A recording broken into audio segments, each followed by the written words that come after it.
Hey, what's up, Zach here, and today I have the Anta GH3, and these things occupy a pretty specific niche in the basketball market, and maybe even the tennis and pickleball one too. Let's get started.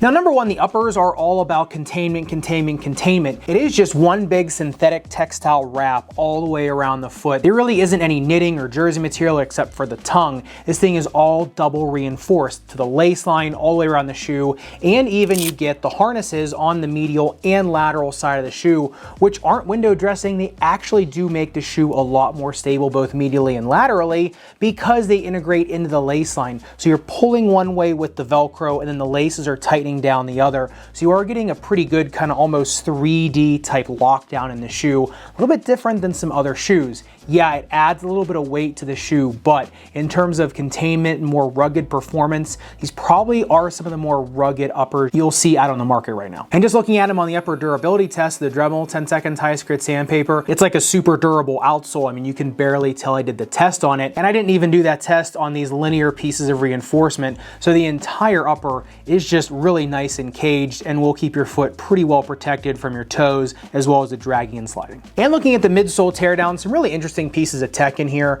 Number one, you have that A-flash edge foam here in the mid and rear foot, and that is an EVA and TPE blend. TPE is a thermoplastic elastomer, so a little bit more kind of bouncy rubber particles mixed in there with just traditional EVA foam. Now on the forefoot, you have more kind of this nitrogen infused foam. It's like Boost foam, but it actually has more snapback to it. So whereas Adidas Boost foam, really forgiving, takes a lot of shock, when you put nitrogen in those bubbles of plastic, you also are getting a lot more rebound. And it does kind of increase the bounce of the shoe. And if you look at it on the jump height test, only 38.5 centimeters, which isn't terrible. It's not elite. It just kind of shows these are meant more for a little bit more energy absorption, a little bit more quick movement on the ground, not as much of that explosive force you see with something like Zoom Air attached to carbon fiber or something like that. But my favorite part of the GH3 is the outsole tread because it does resemble a wet weather car tire, which is a pretty good traction profile for no matter what surface you put it on. Even if you are on wet, slick, outdoor painted courts, these still grip pretty well.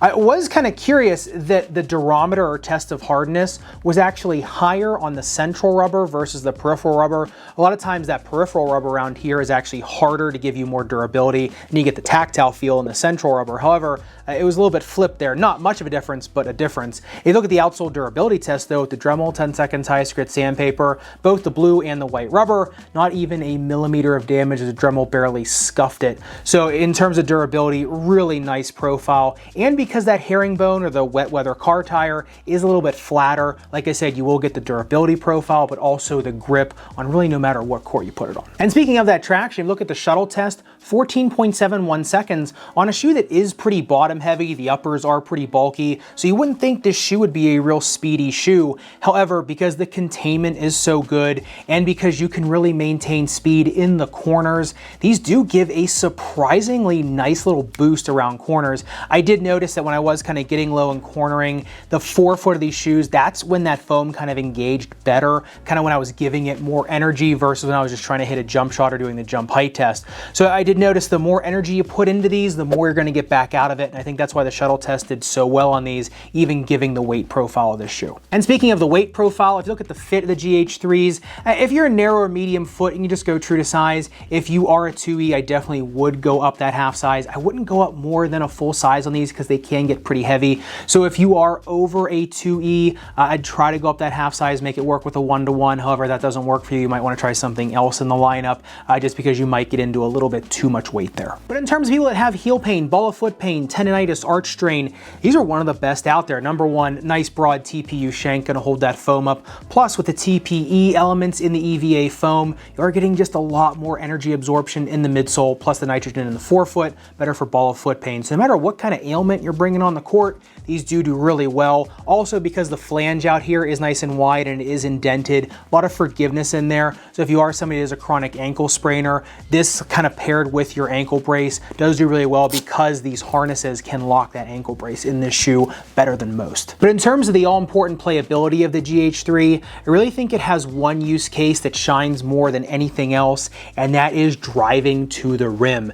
These things can protect your foot so well. So if you are in a crowd, or you're trying to beat multiple defenders, or if you're trying to cut a path to the basket, this is kind of the shoe you'd want on you. It's just so rugged and ballistic. Plus, once you're giving it all that energy kind of running downhill, you know, kind of really making that hard Euro step to the basket, whatever, trying to dunk or lay up, these will give you more and more energy return as you are doing that. So if you're someone that's more of a perimeter player, trying to kind of make things happen on your own, and you're not giving the shoe a lot of energy, you might not get a lot of energy in return. However, when you start really giving this thing a lot of speed and a lot of force into the shoe, or maybe if you're trying to make hard cuts or steps, kind of your step back move, these will then start engaging a lot better. So I kind of found when you're driving to the net, that's when these things do their best work. They're not the most nimble shoe out there, but they're not a clunker by any means. Because the grip is so good on them, you still can use these as a true perimeter player if you just want a shoe that's a little bit bulkier, kind of a little bit more secure around your foot, or if you're someone that kind of has a little bit of instability or heel or ball of foot pain.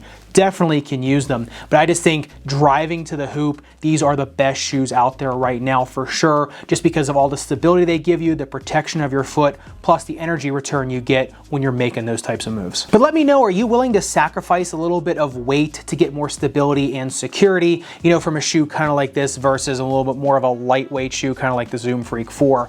Let me know in the comments down below. And if you want to see the sibling to the GH3, the Anta GH3, make sure you click into this video above and subscribe down below.